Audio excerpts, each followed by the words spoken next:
تو الی ثمود اخاہم صالحا، سمود کی طرف ہم نے بھیجا ان کے بھائی صالح کو۔ قال یا قوم اعبدوا اللہ ما لکم من الہ غیرہ، انہوں نے فرمایا کہ اے میری قوم کے لوگو اللہ کی بندگی کرو، تمہارا کوئی معبود اس کے سوا نہیں ہے۔ ہوا انشاکم من الارض، اس نے تمہیں زمین سے اٹھایا ہے، ابھارا ہے، بنایا ہے زمین سے، واستعمرکم فیہا، اور اس میں تم کو آباد کیا ہے۔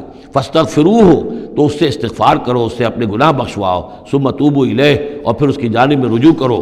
ان ربی قریب مجیب، یقین میرا رب قریب ہے اور دعا کا قبول کرنے والا ہے۔ قالوا یا صالح قد کنت فینا مرجوا، انہوں نے کہا ہے صالح تم سے تو ہماری بڑی امیدیں وابستہ تھیں۔ ظاہر بات ہے کہ ایک شخص جو ہے جس کو اللہ چنتا تھا اپنے اخلاق میں، سمجھ میں، فہم میں، فطانت میں، وہ ممتاز ہوتے تھے، تو ہم سمجھتے تھے تم آباء و اجداد کا نام روشن کرو گے۔ یہ تم نے کیا کیا؟ تم نے تو کہنا شروع کر دیا کہ آباء و اجداد کے جو طریقے ہیں یہ غلط ہیں، ان کا دین غلط ہے، ان کے عقیدے غلط ہیں، ان کے معبود جن کو ہمارے آباء و اجداد پوجتے آئے ان کی کوئی حقیقت نہیں۔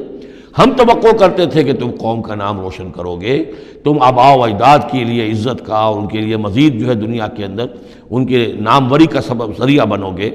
قالوا یا صالح قد کنت فینا مرجوا، تم سے تو ہمیں بہت سی امیدیں تھیں قبل ھذا، اس سے پہلے۔ اتنہانا ان نعبد ما یعبد آباؤنا، یہ کیا ہوا تم ہمیں روک رہے ہو ان چیزوں کو پوجنے سے کہ جن کو ہمارے آباء و اجداد پوجتے تھے۔ وَإِنَّنَا لَفِي شَكٍّ مِّمَّا تَدْعُونَا إِلَيْهِ مُرِيبٍ، اور یقیناً جس چیز کی طرف تم ہمیں بلا رہے ہو اس کے بارے میں ہمیں شکوک و شبہات ہیں، ہمارا دل اس پر ٹھکتا نہیں ہے۔ قَالَ يَا قَوْمِ أَرَأَيْتُمْ إِن كُنتُ عَلَىٰ بَيِّنَةٍ مِّن رَّبِّي، وہی بات انہوں نے کہی، اے میری قوم کے لوگوں سوچو، اگر میں پہلے سے بھی اپنے رب کی طرف سے بینہ پر تھا، میری فطرت سلیم تھی، تم دیکھتے تھے کہ میں تمہارے درمیان ایک اچھا آدمی تھا، صاف ستھرا کردار رکھنے والا انسان تھا، میری فطرت صالح تھی۔ وَآتَانِي مِنْهُ رَحْمَةً، اور اللہ نے پھر مجھے اپنے پاس سے رحمت عطا کر دی، اب وہی آ گئی، نبوت عطا کر دی گئی۔ فَمَن يَنصُرُنِي مِنَ اللَّهِ إِنْ عَصَيْتُهُ، تو اب اگر میں اللہ کی نافرمانی کروں تو مجھے کون بچائے گا اللہ سے؟ کون اس کی پکڑ سے مجھے بچا سکے گا؟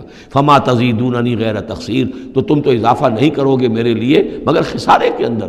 تم چاہتے ہو کہ میں اپنی اس چیز کو چھوڑ کر اور آباء و اجداد کا نام لوں اور ان کے معبودوں کو پوجنا شروع کر دوں، تو تم تو میری تباہی کے در پہ ہو۔ وَيَا قَوْمِ هَٰذِهِ نَاقَةُ اللَّهِ لَكُمْ آیَةٌ، اور دیکھو میری قوم کے لوگوں، یہ اللہ کی اونٹنی ہے، تمہارے لیے ایک نشانی ہے۔ فَذَرُوهَا تَأْكُلْ فِي أَرْضِ اللَّهِ، اسے چھوڑے رکھو، یہ چرتی رہے اللہ کی زمین میں، جہاں چاہے جہاں سے چاہے کھائے۔ وَلَا تَمَسُّوهَا بِسُوءٍ، اور دیکھنا کسی برے ارادے سے اس کو ہاتھ نہ لگانا۔ فَيَأْخُذَكُمْ عَذَابٌ قَرِيبٌ، تو پھر تمہیں آ پکڑے گا وہ عذاب کہ جو اب دور نہیں ہے، قریب ہی ہے۔ فَعَقَرُوهَا، تو انہوں نے اس کی کونچیں کاٹ ڈالی، اس کو ہلاک کر دیا۔ فَقَالَ تَمَتَّعُوا فِي دَارِكُمْ ثَلَاثَةَ أَيَّامٍ، حضرت صالح نے فرمایا کہ اچھا ٹھیک ہے، اب تم اپنے گھروں کے اندر جو بھی کھانا پینا ہے، رچنا بسنا ہے، تین دن تک رہ لو اور بس لو۔ ذَلِكَ وَعْدٌ غَيْرُ مَكْذُوبٍ، یہ وہ وعدہ ہے کہ جو جھوٹا ثابت نہیں ہوگا۔